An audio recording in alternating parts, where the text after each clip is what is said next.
Hello friends, स्वागत है आप सभी का अपने YouTube channel biology concept classes Supaul में। आइए आज हम एक बहुत ही इंपॉर्टेंट टॉपिक पर बात करेंगे जिसे कहते हैं होमोजेनियस थ्योरी, सर्वांग समता का सिद्धांत। तो वीडियो को शुरू करने से पहले मैं आप सभी को बताना चाहता हूं कि अगर ये वीडियो आपको अच्छी लगे तो प्लीज इस चैनल को लाइक, सब्सक्राइब और अपने दोस्तों के साथ शेयर करना ना भूलें, ताकि इस चैनल पर अगर कोई नया वीडियो अपलोड हो तो उसका नोटिफिकेशन सबसे पहले आपके पास पहुंचे। तो आइए आज के वीडियो को शुरू करते हैं। देखिए, होमोजेनियस थ्योरी क्या कहता है। होमोजेनियस थ्योरी अर्थात सर्वांग समता का जो सिद्धांत होता है, सर्वांग समता का सिद्धांत कहता है ये कि अगर कोई भी फॉर्मूला है और उस फॉर्मूला का अगर डायमेंशन, हर एक पार्ट का डायमेंशन अगर इक्वल हो जाता है, बराबर हो जाता है, तो उसे होमोजेनियस थ्योरी कहा जाता है, अर्थात सर्वांग समता का सिद्धांत कहा जाता है। यानी कहने का मतलब है कि अगर कोई भी फिजिक्स का फॉर्मूला का डायमेंशन अर्थात बीमा, अगर सभी पार्ट का बीमा बराबर हो जाता है तो उसे हम सर्वांग समता का सिद्धांत कहते हैं। जैसे समझिए, होमोजेनियस थ्योरी, होमोजेनियस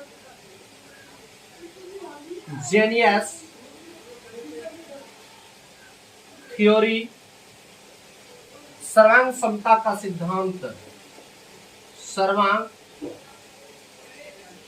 समता का सिद्धांत। यानी सर्वांग समता का सिद्धांत यह कहता है कि जैसे एक एग्जांपल लीजिए कि गैलीलियो की गति का पहला समीकरण कहता है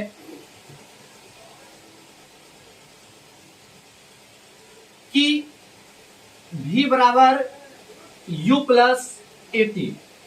ये फॉर्मूला आप सुने होंगे कि v बराबर u प्लस एटी, ये गैलीलियो की गति का पहला समीकरण है।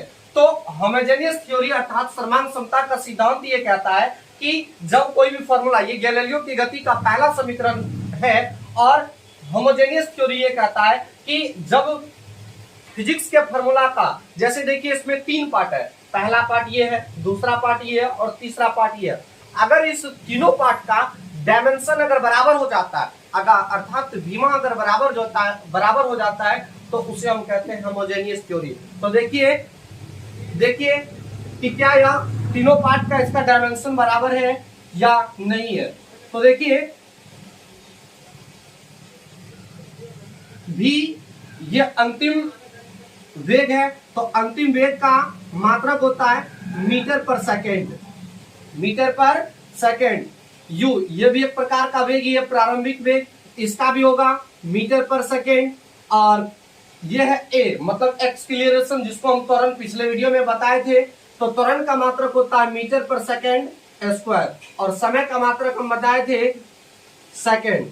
तो देखिए इस सेकेंड से एक सेकेंड स्क्वायर कट गया, यानी कि कहने का मतलब हुआ कि ये भी हुआ मीटर पर सेकेंड, ये भी हुआ मीटर पर सेकेंड, और प्लस ये भी हुआ मीटर पर सेकेंड।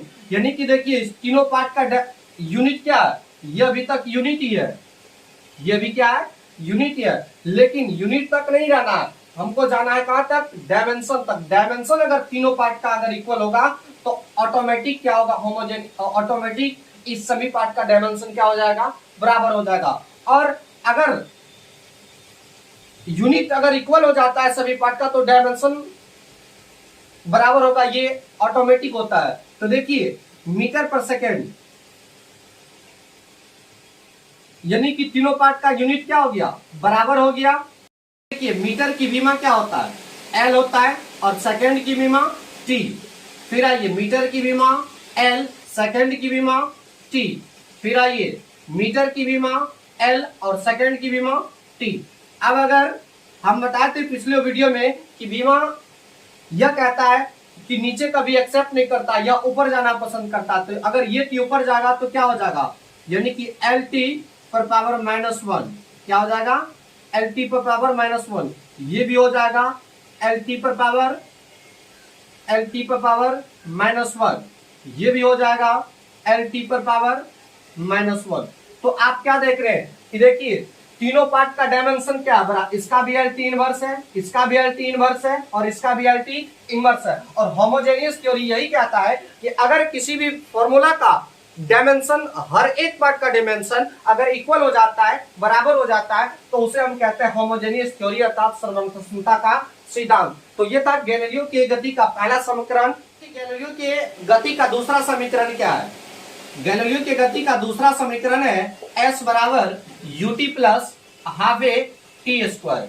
इससे पहले आप समझिए कि कोई भी अगर न्यूमेरिकल वैल्यू होता है, जैसे यहाँ पे देखिए इस समीकरण में न्यूमेरिकल वैल्यू कितना है 1/2, तो न्यूमेरिकल यानी कि न्यूमेरिकल जो वैल्यू होता है उसका न ही यूनिट निकाला जाता है और न ही डायमेंशन निकाला जाता है। तो इस समीकरण में 1/2 एक न्यूमेरिकल वैल्यू है जिसका न ही यूनिट निकलेगा और न ही डायमेंशन निकलेगा। तो आइए सबसे पहले इसका यूनिट निकाल के देखते हैं। अगर यूनिट बराबर होता है तो ऑटोमेटिक है कि डायमेंशन क्या होगा, बराबर होगा।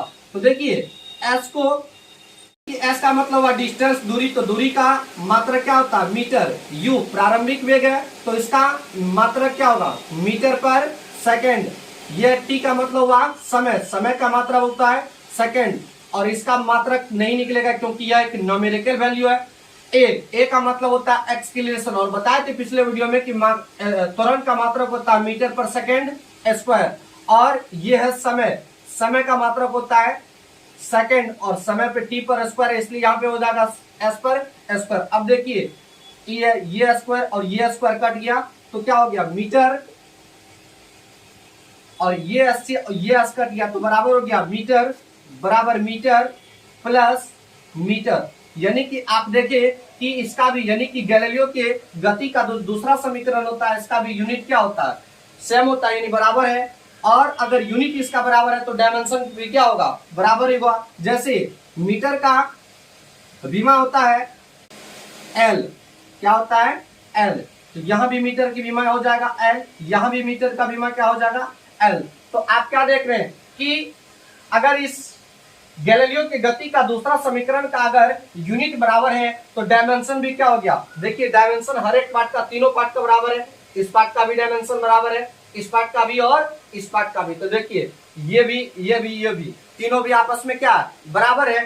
तो होमोजेनियस थ्योरी यही कहता है कि किसी भी कोई भी जो समीकरण होता है, तो अगर किसी भी समीकरण का हर एक पार्ट का डायमेंशन अगर बराबर होता है तो माना जाता है कि ये होमोजेनियस थ्योरी अर्थात सर्वांग समता का सिद्धांत।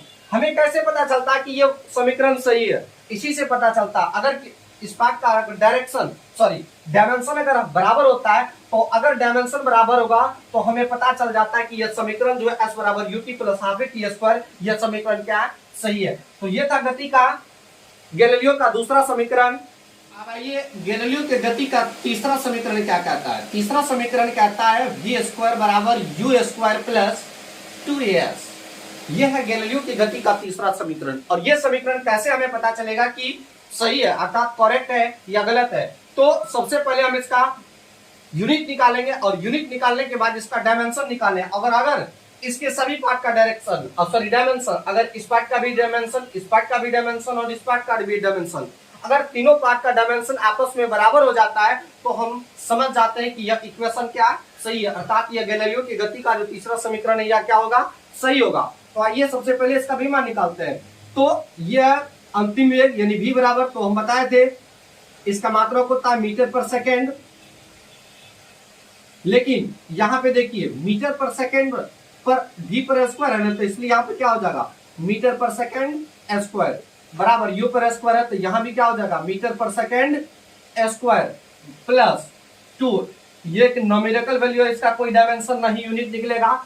a मतलब एक्सीलरेशन और इसका डायमेंशन होता है मात्रक होता है मीटर पर सेकेंड स्क्वायर।